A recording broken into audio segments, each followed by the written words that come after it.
the steps taken by the department to ensure the safety and security of this, tourists, especially coming from outside, and especially to the tourist destinations? See, so far the traffic is concerned, we are giving the free regulations. We are monitoring the traffic. We are ensuring that there should not be any obstructions.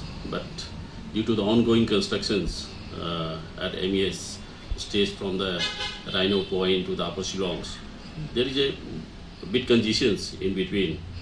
However, the traffic police they are maintaining, and we have deployed enough people there to main the stretch so that there should not be any problems. As far as this incident which has occurred is concerned, so is there any disturbance or any traffic flow towards Sora and other tourist destination? That traffic as well is going smoothly that side. As you know that the MES is one of the vital point that where we are connecting to 3 districts. So traffic flow is going on. There is no as such. No disturbance. No disturbance as such. We have not allowed anyone to do that. No any permission being given also. We are also maintaining, we are also conducting the checkings on the road races. Even the special NACA being enforced at night.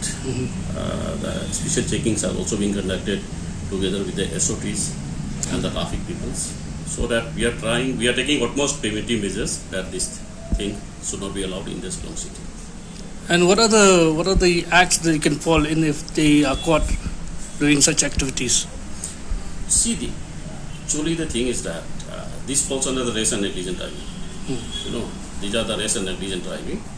So race and negligent driving, we take in the race and negligent driving. That is not being allowed. Exhausted drive. That is another things. So we take the appropriate actions. And a lot of these areas, especially in Sauli area, because it's a newly developed area, so a lot of people go that side, and youngsters they take their 2-wheelers and do sort of We stunts. have started conducting the checking that side also on every Saturday and Sunday, especially on the holidays. Those areas outskirts of the city, that we have put our peoples on the job, and if anyone is found violated, we are taking the appropriate actions.